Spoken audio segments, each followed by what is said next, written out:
Hey guys, I am Rajendra Janged and you are watching my YouTube channel RMC Sikar. हमारे YouTube channel राज math classes Sikar में आप सभी का स्वागत है।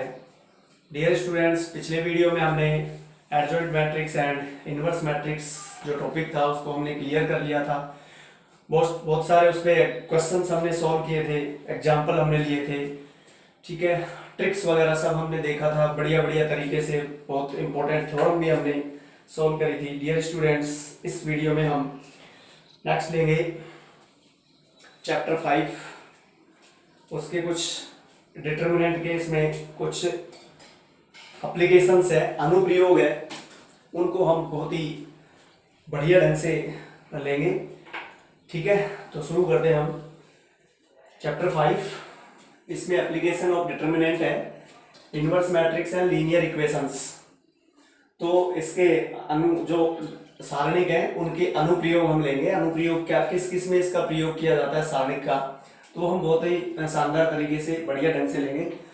तो देखिए एप्लीकेशन ऑफ डिटर्मिनेंट, इसमें पहली जो एप्लीकेशन है, पहला जो अनुप्रयोग है वो है dear students area of a triangle. Area of a triangle. तो डियर स्टूडेंट्स, हमने शायद बहुत पहले पिछली कक्षाओं में हमने पढ़ा था कि किसी ट्राइंगल का जो एरिया होता है, यदि उस ट्राइंगल के कोऑर्डिनेट्स दिए हुए हैं, यदि वर्टेक्स पॉइंट जो होते हैं शीर्ष बिंदुओं के निर्देशांक यदि दिए हुए हैं, जैसे मान लो ये जो ट्राइंगल है ABC, इसके जो वर्टेक्स हैं, शीर्ष है, उनके जो कोऑर्डिनेट्स मान लेते हैं x1 y1, B के coordinates x2 y2 and C के कोऑर्डिनेट्स हैं x3 y3। तो डियर स्टूडेंट्स, हमने पहले पढ़ा था पीछे कक्षाओं में कि यदि किसी ट्राइंगल के शीर्षों के कोऑर्डिनेट्स दिए हुए हैं तो उस ट्राइंगल का जो एरिया होता है वो क्या होता है, ये हमने पढ़ा है, एरिया ऑफ ट्राइंगल ABC। ये हमने पहले पढ़ा है, वो था 1/2 into x1 into y2 minus y3 plus x2 into y3 minus y1 plus x3 into y1 minus y2। Okay, ये हमने पूर्व कक्षाओं में पढ़ा था, ये था। तो अब हम इसको दूसरे रूप में डिटर्मिनेंट के अनुप्रयोग में हम देखेंगे कि जो ये जो ट्राइंगल है इसके एरिया को हम कैसे व्यक्त करेंगे, वो देखिए डिनोट कैसे करते हैं, और हम डिटर्मिनेंट में कैसे इसको फाइंड करते हैं, कैसे डिनोट करते हैं। तो देखिए इसको बहुत ही अच्छे तरीके से समझ में आ जाएगा। देखिए इसको, तो ये हमने पूर्व पढ़ा था डियर स्टूडेंट। यदि आपने पीछे के वीडियो नहीं देखे हैं तो आप प्लीज उन्हें देख लें, ऊपर आप आई टैब मिल जाएगा, वहां से आपको पूरी लिस्ट मिल जाएगी।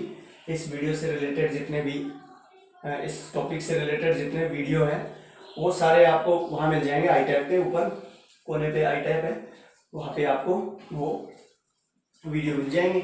और यदि पीछे के वीडियो जो हमने डिस्कस किया है, inverse trigonometric function, matrix, determinant, पहले हमने पढ़ लिया था, ये तो अब इसके एप्लीकेशंस हैं। तो ये बहुत अच्छे से हमने बहुत सारे क्वेश्चन उस पर सॉल्व किए थे। तो डियर स्टूडेंट्स, यदि आपने वो वीडियो नहीं देखे हैं तो आप वो वीडियो देखना चाहते हैं तो मैं डिस्क्रिप्शन बॉक्स में उसकी सभी की लिंक डाल दूंगा, तो वहां से आप देख सकते हैं, ठीक है। तो हम लेते हैं ये जो एरिया ऑफ ट्राइंगल है, ये कैसे हम डिटर्मिनेंट में व्यक्त करते हैं, ये बढ़िया तरीके से लेंगे। इसके आगे भी और मजेदार एप्लीकेशंस है, तो बने रहिएगा मेरे साथ लास्ट तक, वीडियो को अंत तक जरूर देखना। तो देखिए इसमें ये हमने सीखा। तो डियर स्टूडेंट्स, हम ये मान लेते हैं कि ये जो है ये किसी डिटर्मिनेंट का एक्सपेंशन है, प्रसार है, मान लेते हैं, और वो भी फर्स्ट कॉलम के रेस्पेक्ट में इसका प्रसार है, राइट। चलो, तो अब इसको हम डिटर्मिनेंट में कैसे बदलेंगे, देखिए डियर स्टूडेंट्स। सबसे पहले तो देखो, हम जानते हैं जब फर्स्ट कॉलम के रेस्पेक्ट में इसका प्रसार किया जा रहा है तो फर्स्ट कॉलम के जो एलिमेंट है वो कहाँ आएंगे, x1 x2 x3 plus minus plus, ऐसे आता है। तो हम इसको माइनस बना लेते हैं। माइनस बनाने के लिए माइनस कॉमन लेंगे तो यहाँ y1 हो जाएगा और ये y3 हो जाएगा, राइट। ओके, अब क्या करना है हमें, जो फर्स्ट कॉलम है उसके अदिश ये प्रसार मान लेते हैं, किसी सारणी का प्रसार है, एक्सपेंशन है, तो फर्स्ट जो कॉलम है उसके एलिमेंट है x1 x2 and x3, right. अब देखिए नेक्स्ट जो ये इसके मल्टीप्लाई में जो नंबर है, जो संख्या है वो y2 माइनस y3 है। ये कैसे आएगी हम जानते हैं, जब हम इसका प्रसार करते हैं तो ये एलिमेंट यहाँ गुणा में आ गया और इसके गुणा में ये जो संख्या है कैसे आती है, ये आती है इस रो को छोड़ दिया और इस कॉलम को छोड़ दिया, शेष 4 एलिमेंट यहाँ यहाँ और यहाँ आ गए। तो हम क्या करते हैं, इसका मल्टीप्लाई आ रहा है y2, तो यहाँ लिख लेते हैं y2 और यहाँ 1, क्योंकि 1 को y2 से मल्टीप्लाई करेंगे तो y2 फाइनली, राइट। फिर माइनस इनका मल्टीप्लाई, तो ये माइनस आ गया, मल्टीप्लाई क्या आ रहा है y3, तो यहाँ लिख लेते हैं y3 और यहाँ लिख लेते हैं 1, सॉरी उल्टा लिख दिया, चलो कोई बात नहीं हो, तो यहाँ लिख लेते हैं 1 और यहाँ लिख लेते हैं y3, राइट। अब आप देख सकते हैं इसके गुणा में जो संख्या है वो कैसे आएगी, इस रो को छोड़ दिया, इस कॉलम को छोड़ दिया, y2 माइनस y3 या ओके। अब ये जो सेकंड जो एलिमेंट है x2, यहाँ पे प्लस माइनस चिन्ह तो आ गया माइनस, इसके गुणा में ये संख्या कैसे आती है, इस रो को छोड़ दिया, इस कॉलम को छोड़ दिया, इसको इससे मल्टीप्लाई y बना रहा है तो यहाँ y बनाएगा, और इसको इससे मल्टीप्लाई y3 तो y3 है तो यहाँ बनाएगा, राइट। आप देख सकते हैं।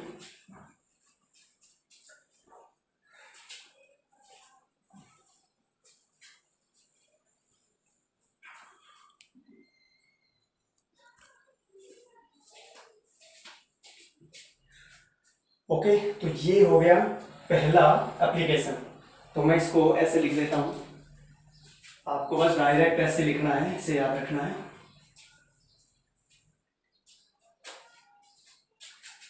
If points A coordinates x1 y1, b coordinates x2 y2 and c coordinates x3 y3 are vertex मतलब शीर्ष, ये 3 बिंदु हैं, ये क्या है, वर्टेक्स शीर्ष है किसके, of A triangle, of A triangle ABC। ठीक है स्टूडेंट्स, तो क्या लिखा है मैंने, यदि बिंदु ए बी सी किसी त्रिभुज के, एक त्रिभुज के शीर्ष कोण है, ABC शीर्ष बिंदु है, देन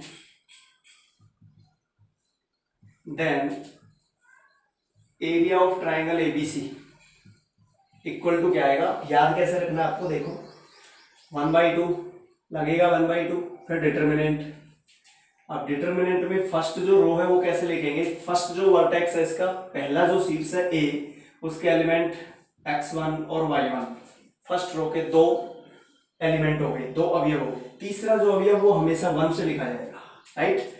अब देखिए सेकंड रो को कैसे लिखेंगे, ये सेकंड जो बिंदु है B, इसके एलिमेंट जो कोऑर्डिनेट्स हैं x2 y2 है, उससे 2 एलिमेंट आ गए और तीसरा एलिमेंट जो है सेकंड रो का वो 1 होगा।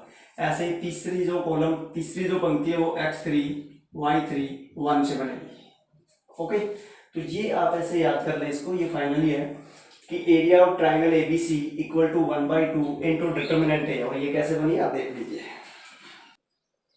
तो डियर स्टूडेंट्स, ये था पहला एप्लीकेशन। अब हम दूसरा एप्लीकेशन लेते हैं, सारणिकों का दूसरा गुणधर्म हम लेते हैं, वो है condition of collinearity of 3 given points.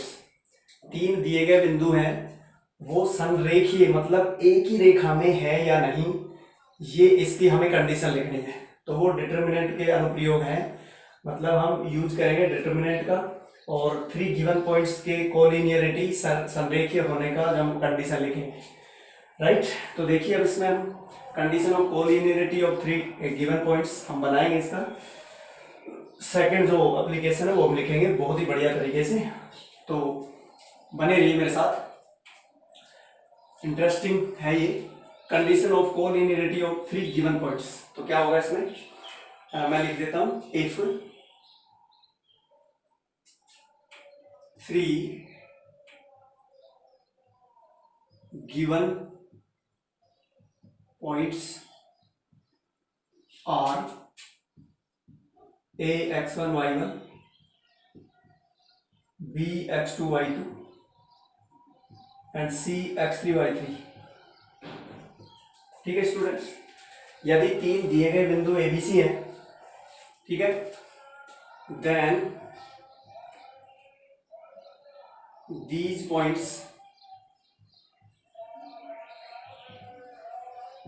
points are collinear if,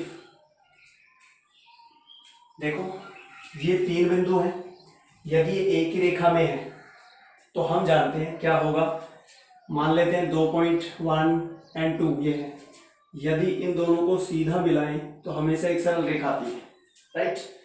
अब यदि तीसरा जो पॉइंट है वो यहाँ पे है तो आप देख सकते हैं, थर्ड पॉइंट कहीं भी ले सकते हैं हम यहाँ पे, तो अब क्या क्या होगा, इन तीनों से एक ट्राइंगल बनेगा।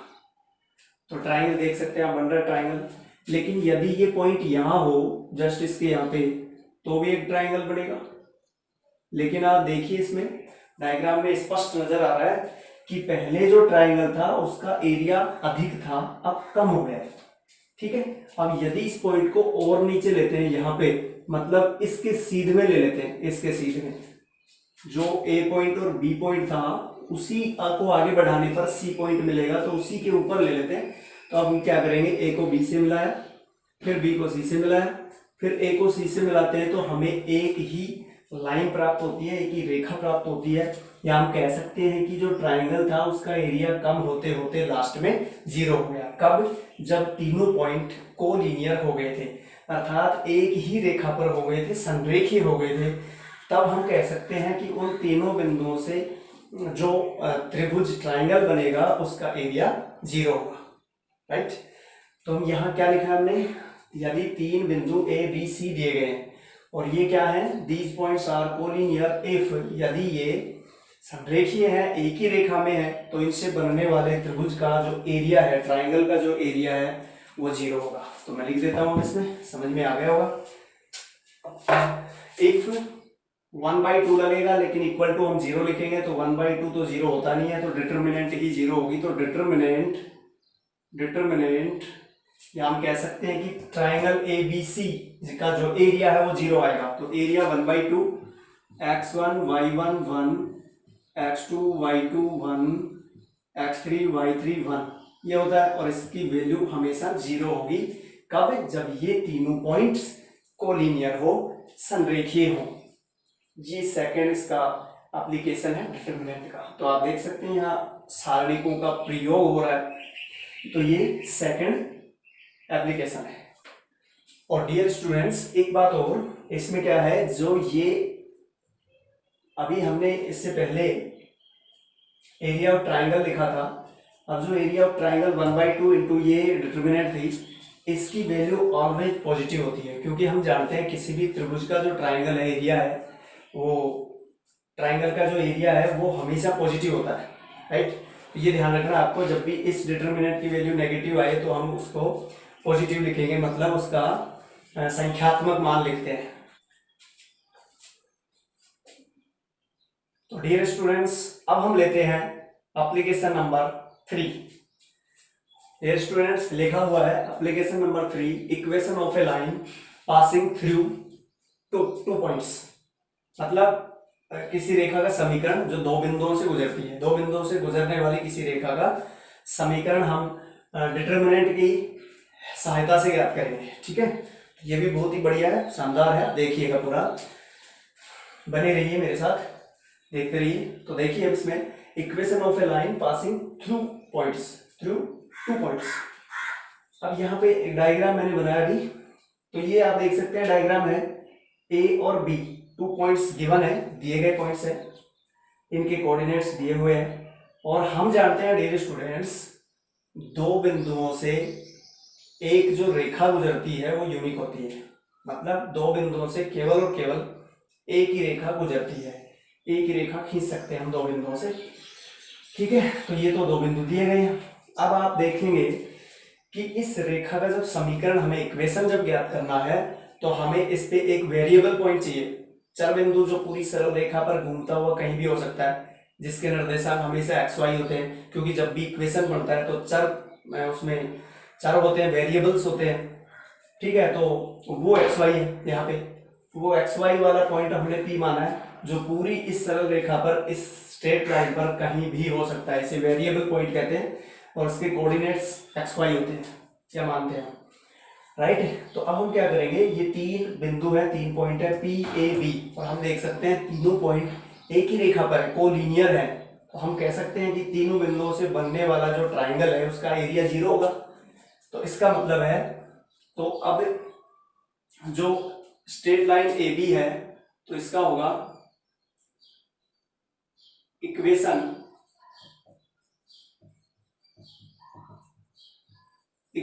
Of a line A B, इसका नाम मैंने दे दिया ए बी, सरल रेखा का नाम हो गया ए बी, ठीक है।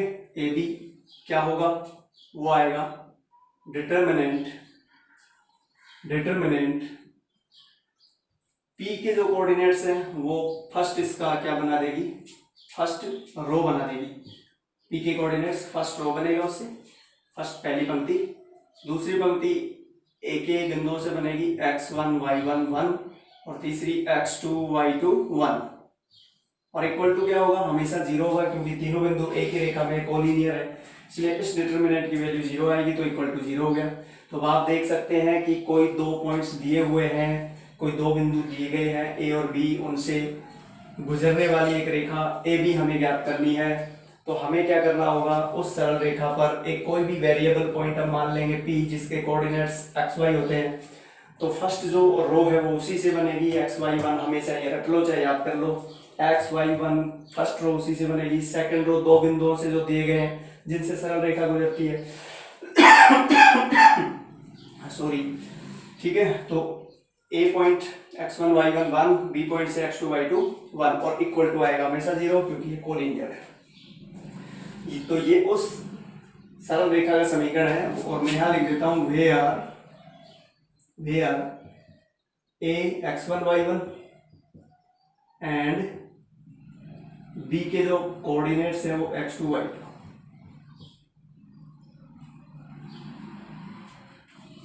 ठीक है। a x1 y1 और b x2 y2 इसके कोऑर्डिनेट्स हो गए, और ये इस सरल रेखा का समीकरण हो गया। तो ठीक है, तो ये हो गए तीन इसके एप्लीकेशंस हो गए। लास्ट जो एप्लीकेशन 3 था उसका हम एक एग्जांपल ले लेते हैं स्टूडेंट्स, कि यदि 2 पॉइंट्स जो दिए गए हैं वो है ए एंड बी, जिसके कोऑर्डिनेट्स हैं 1 4 3 2।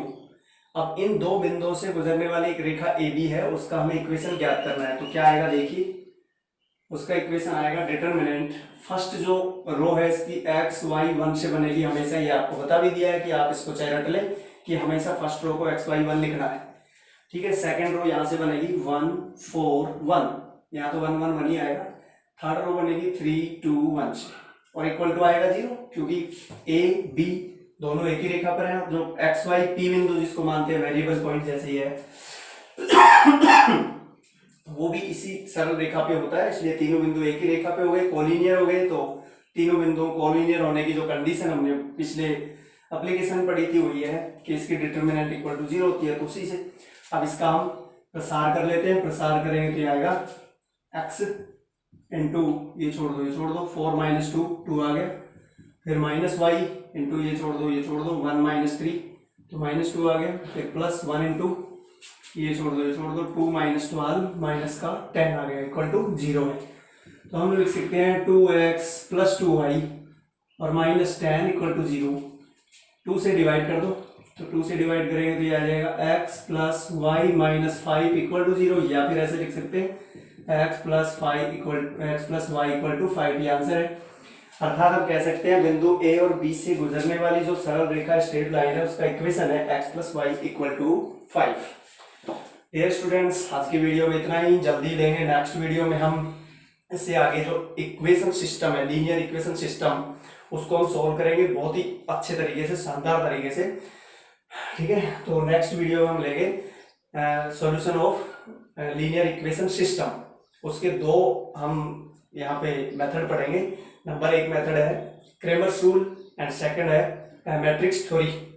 तो पहला क्रेमर्स रूल डिटरमिनेंट के सहायता से हम इसको सॉल्व करेंगे इक्वेशन सिस्टम को, और दूसरा मैट्रिक्स की सहायता से हम इसको सॉल्व करेंगे। तो बहुत ही शानदार टॉपिक है, ठीक है। तो जल्दी लेते हैं उसको, तब तक के लिए जय हिंद।